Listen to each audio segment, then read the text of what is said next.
Next person I'm introduce,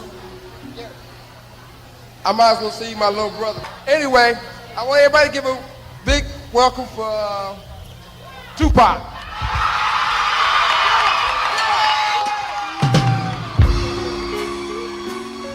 Hey, before we go into the song, allow me to introduce Machiavelli the Dawn. Let us pray, my nigga. Definitely have said. In today's music news, the ever-controversial Tupac Shakur has just released another album under the alias Machiavelli. When people say Tupac is the greatest of all time, that statement can be easily backed up. If you want to be fair to anyone in any kind of comparison, you have to take their entire body of work into the equation. People who loved him grew a bond with him through his music and loved everything about him. And on the other side, there are those who hated every single thing about him, for a simple reason that the man was gifted by God with many blessings, and they wanted what he had. Or they've just seen him as a huge potential problem or an obstacle one way or another. Being brought up in a Black Panther circle, he was deeply socially aware. He lived what he rapped about. His music wasn't entertainment. It was a reflection of his own life and the struggles of his community. It was a voice of revolution. It was a warning. It was a hope for a change.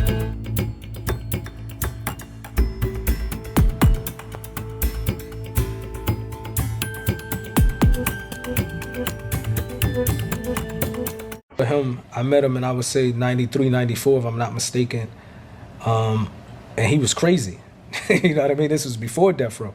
He had, what I mean crazy is that he had a wild side in him. You know what I mean? It's not like he went to Death Row and just started acting to pretend who he wasn't.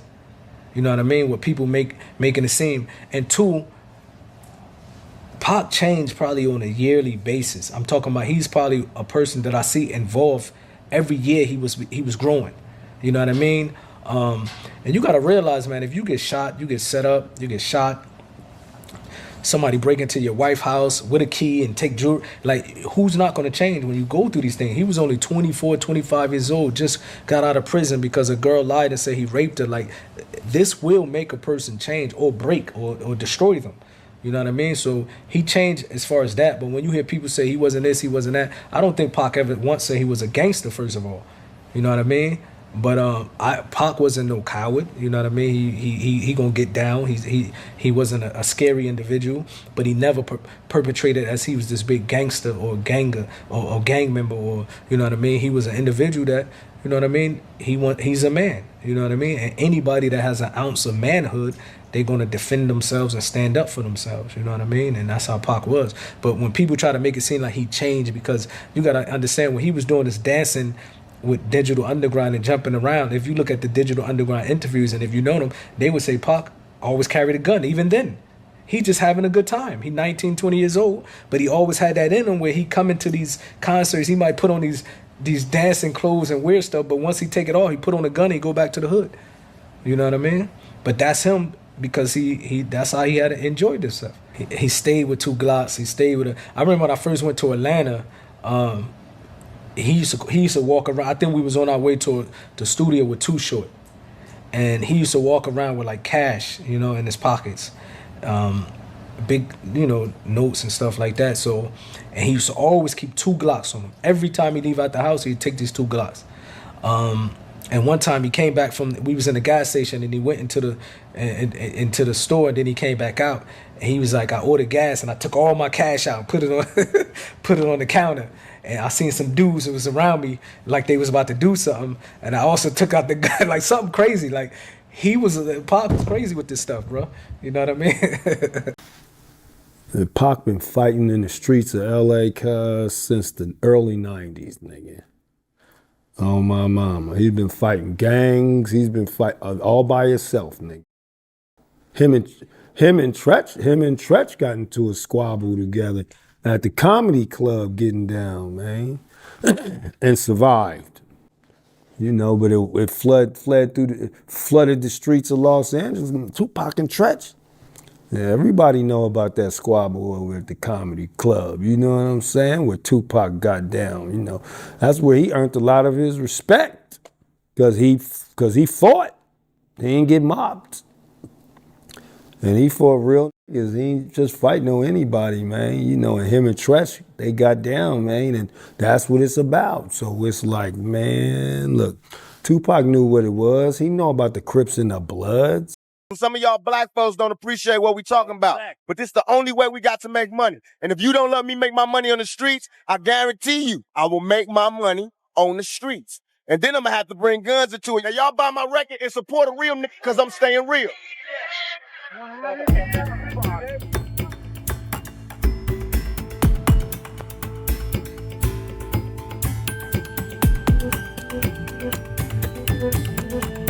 Would you characterize yourself as somebody who was very angry before you went to prison? Nah, I thought I was charming. Then why were you always getting in all these altercations? I mean, something was going on. I have spirit. Spirit. I have so much spirit, man, where no one else would do things, I would do it. Well, why don't we start with what we're doing today? All right. Harry Connick ain't got nothing on me, check it. Oh, stay with me. How could I be sure? Hey, Mike, it's time to look I swear, I mean, all praise to John Singleton and Shock G, because if it wasn't, and Ernest Dickens, if it wasn't for those three people, I'd be stuck. And you'll see me on this camera, but in a whole different light. It'll be something with me walking by going like this. Whole new vibe everybody want to be on about it being a war between the East Coast and the West Coast. Right. It's really just a problem with two rappers, and everybody want to make it a bigger thing than it is. Everybody wants to get involved in everyone else's problems. Exactly. You know how nosy Drama people with a is. comma. So we got it going on. I got my man Buckshot. You know what I mean? I got Smith and Wesson in here. Brooklyn. I got Greg Nice, the whole boot camp clique representing. Boot camp and Outlaws, we all just gonna team up and just do this right. With Greg Nice, a lot of other people. Squash all that drama. Squash the drama. Let's get back to making some money. That's what it's all That's about. what it's all Making about. money, putting out That's what I'm music. trying to do. I don't got any problems with anybody. You, though. I've been watching Oh, you. you like doing it? good. You Thanks, doing man. good. You I like doing your pretty stuff good. too, man.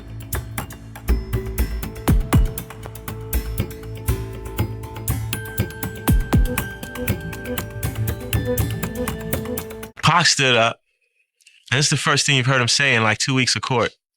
You know, Your Honor, and throughout this entire court case, you haven't looked me or my attorney in the eye once. It's obvious that you're not here in search of justice. So therefore, there's no point in me asking for a lighter sentence. I don't care what you do because you're not respecting us. This is not a court of law as far as I'm concerned. No justice is being served here.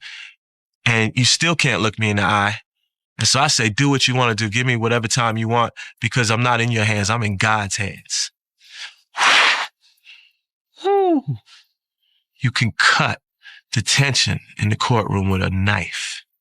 It moved the whole side of the prosecution. I didn't say it like Pac said it. The way Pac said it, everybody's eyes in the courtroom watered up. Nobody could speak for a minute. Brave motherfucker, yo. His belief in God. You know what I'm saying? His belief in God. Damn, can't get emotional in this joint. It's like, you know, you almost, see a lot of people, like I said, when nobody knows what was going on with him, you know? So when we say we lost a great person, we did. But for him, it's almost like he was at peace, you know, and he was making peace. And like, when everybody, like, he's like, death is not the worst thing. And I think a lot of the songs, when you hear it, he was preparing himself, you know what I mean, for that moment. Because I really believe he may have been tired. Because we often say, oh, this, that, and that. But we never say it because our selfishness about how we love people and how we want them around. But when God has a plan for you, and when you add it up to saying, okay, so those conversations to me were the most important because, you know, he was looking for his understanding and also having a very, very versed understanding about religion in a whole. Not just one religion, but multiple, because, you know, we used to go with the comparison of being in the Nation of Islam, and then we talked about Buddhism, you know, We talked about, just, all facets and the idea. And in those conversations, like, it wasn't really a conclusion, but what I took from it is he was, almost looking for his place of where he was going to be at. I prayed to God every night. I still do that. I just wanted, I wanted God to know that even though I was going through the worst of times, I still recognized it as being something greater than myself, and that I'm not going to give up my faith just because it's going bad for me, because he was there when I was living good. So I just wanted him to know that, that I'm not no punk, I'm not soft-hearted, that when it gets bad, I'm going to be like, oh, I don't believe in God no more. I believe in God all the time, every day, all day, good and bad, rough and hard, 5 shots, jail time, everything, good time, $1 million, Benzes, all that. I always believe in God, because he gave it all to me, because he gave it all to me.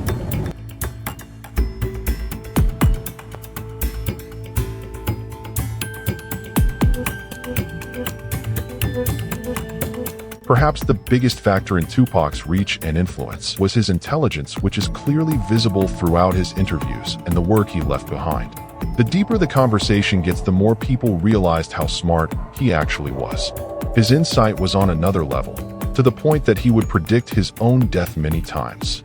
Tupac strived for changes, and he spoke out of his heart and soul for those changes. He was a walking, quickly growing problem for those in control of social norms, for those in control of mass propaganda, for those in control of the system. And he had to be dealt with, the sooner the better, because he started to awaken people, not just black people, but all people, because of his universal fight the system message. If you study his life in detail, you can clearly see how death row is supposed to be a small chapter in his life and a demonstration of his capabilities to the world, which is backed up by the One Nation Project, as he wanted to end the East versus West conflict before he moves on to his original plan of uniting his people and providing opportunities for them. Since Afeni told him, they are doing the same thing to you that they did to the Panthers. They are hyping this East versus West thing to keep you weak and disunited, as they did with COINTELPRO and the Black Panthers.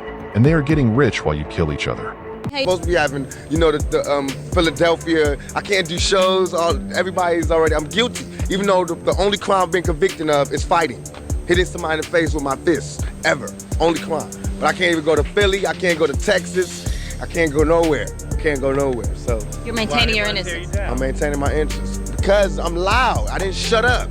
But I didn't think they was gonna take it this serious, me keep talking out, I didn't think it was gonna be a matter of life and death. He was a visionary.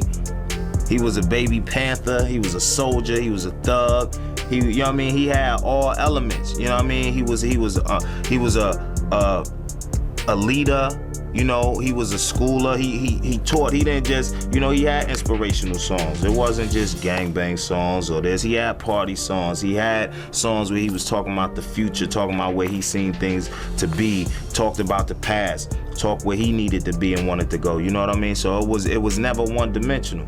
He was hitting all types of corners and aspects and really taking it there. And when you really look at it today, you really see that how much far ahead of his time that he really was, Did he ever talk to you about starting up the Black Panthers again and getting that together? Yeah, he was just talking about revolution through the music and through the movies and letting the truth be known. Whether he was going to do his own movies, he had a lot of stuff, because he was a poet. He wrote poetry and everything. He wrote scripts for movies and all that type of stuff, So he wanted to show the story through his talents and through the ways that he could get it out. The movement is going to come not as so much as just starting up a certain crew or organization, but making a movement through the people for them to understand where you want to go. And through your music and through movies and through, media and everything else, that's where you could get the message out there to the masses. And that's where he was a master at, getting the people's attention and getting the masses to want to sit and listen and find out what Tupac had on his mind and what Tupac wanted to say. Pac could not sit down long. The longest he was anywhere was if it was in the studio.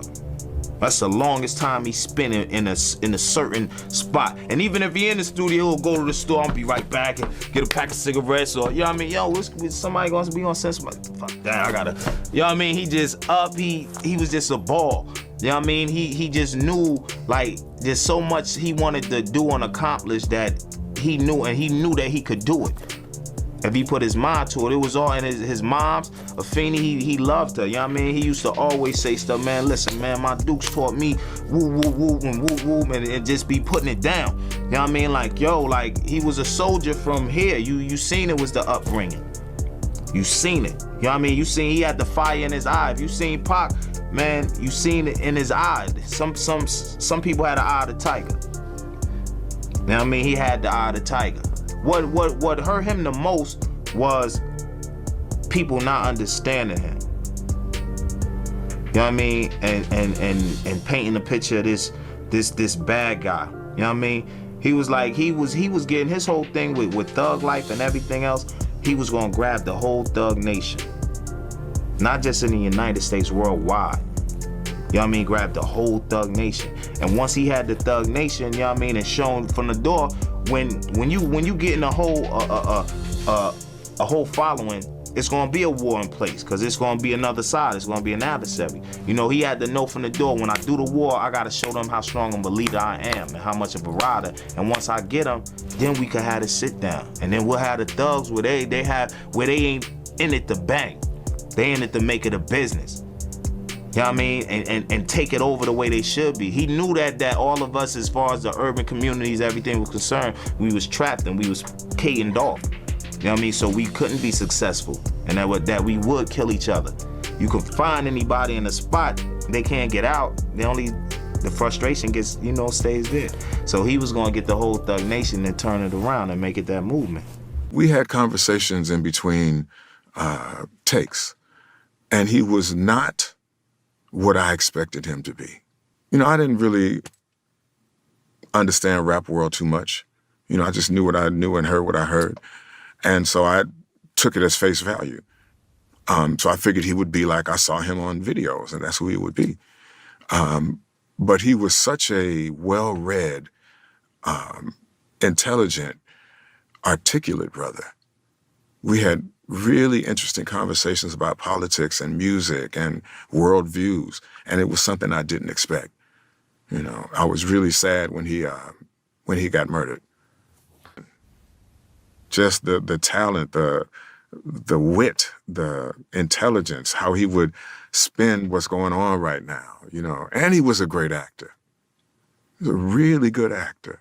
I really, at the time, really didn't know much about who he was and stuff. I knew who he was, but it's like we got in there, we talked about acting, we talked about growing up, we talked about our mothers, we talked about, he was had such a great heart as a kid. So he was such a talented actor too. And he had a thirst to learn. And, I did know he was a poet, really, because that's what he was. And then he told the story of how, they tried to kill him before in New York. And it was hysterical the way he told it, but it was like for real. And then 6 months later, he got killed. And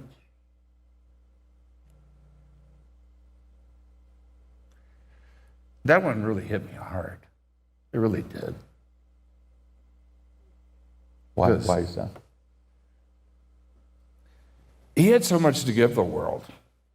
He really did. He was about he would have wound up being such a uniter of people. He really was. Because you could not put him in a hole or a box or part of that group or this group. He was like, he would have, what could have been? I don't want to be I don't want to be 50 years old at a BET, We Shall Overcome Achievement Awards. You know what I'm saying? Not me. I want when they see me, they know that every day when I'm breathing, it's for us to go farther. Every time I speak, I want the truth to come out. You know what I'm saying? Every time I speak, I want to shiver. I don't want them to be like, they know what I'm going to say because it's polite. They know what I'm going to say. And even if I get in trouble, you know what I'm saying? Ain't that what we're supposed to do? I'm not saying I'm gonna rule the world or I'm gonna change the world, but I guarantee that I will spark the brain that will change the world. And that's our job, is to spark somebody else watching us. We might not be the ones, but let's not be selfish, and because we're not gonna change the world, let's not talk about how we should change it. I don't know how to change it, but I know if I keep talking about how dirty it is out here, somebody gonna clean it up.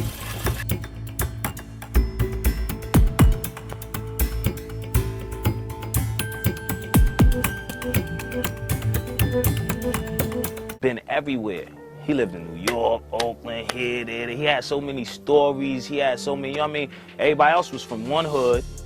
We could tell you about how it is in our hood. He could tell you about how it was in different hoods all over. He could tell you about how it was in the Black Panthers. He could tell you, you know what I mean? So anybody who didn't listen to Pac and just shrugged off what he was saying is just you're just out here talking or whatever. It was missing a jewel, was missing something that they could have took with for the rest of their life, and I'm glad that I was. He was so much of an influence, you know, he with me forever.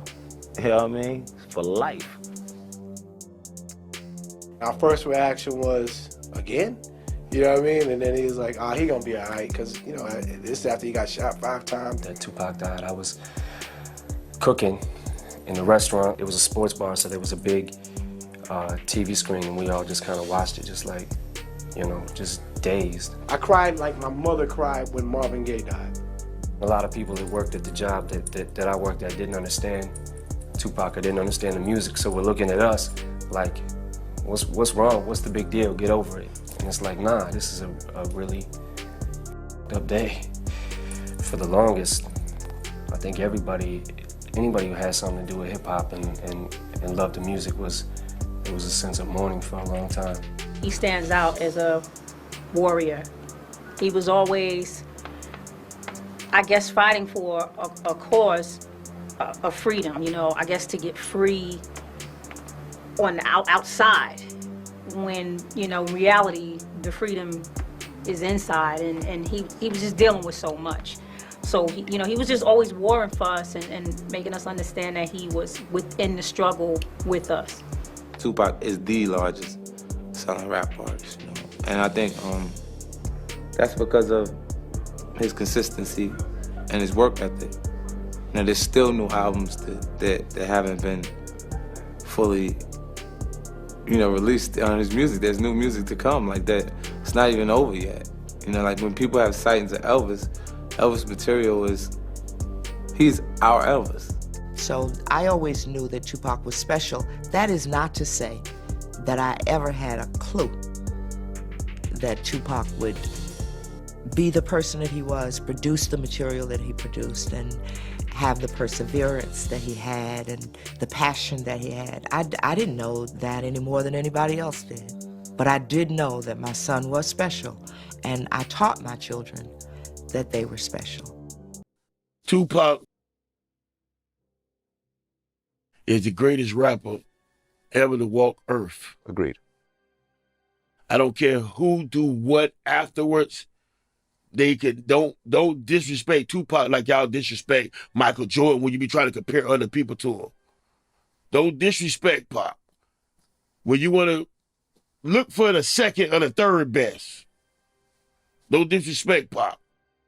He was somebody that went through as much, if not the same shit I went through. And how do you deal with the pressures?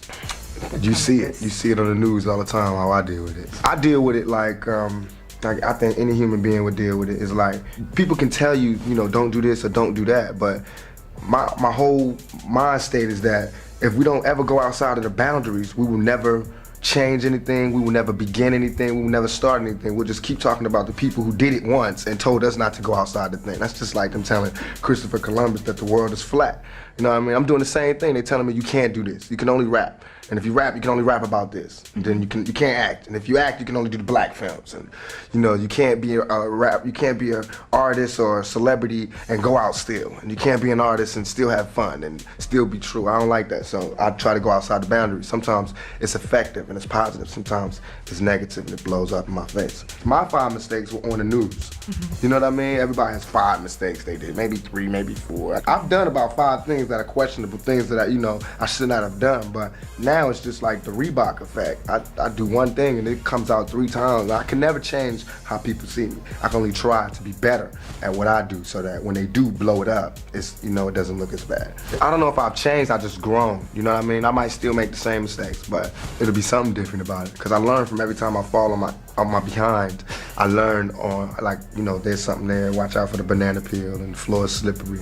But you still don't know everything. Like I might know not to walk on the floor because I might slip, but I don't know not to touch the electric socket and I get shocked. You know what I mean? So the only way you can learn is hands-on, and sometimes that's shocking and it hurts, but sometimes you put your hand on something good like money or, gold or a reward or an album or some good material or a good movie from taking that same chance that got you in trouble. The album that's out now is just my emotion. It's emotional, but it's not thought-provoking. So I want to do some thought-provoking work with my music, and I can do that if I'm working in the films, because I grow and learn more things and have more to talk about. But if you in jail and you get chased by the police, it's like I haven't gone anywhere from the block. I'm still talking about the same things, you know what I mean? So the music reflects that. So first I got to move out of the environment, and then I have other things to write about. I hold Pac at the highest regard. Right. Because of just, it's so crazy because when you really get into Pac and listen to his lyrics, I hope I die the way I live, straight thugging. He died straight thugging. The combination of all these aspects of his character and personality, the thug, the artist, the rebel, the loyal friend, the mortal enemy, and many more from his complex and unique persona are the reasons why people still love Tupac to this day. To be 25 years old and to achieve what he did is, safe to say, almost impossible. From the day he stepped onto the scene till he passed away, he stood firm for what he believed was right. He had no filter, he spoke directly from his heart, and that and his loyalty perhaps cost him his life in the long run.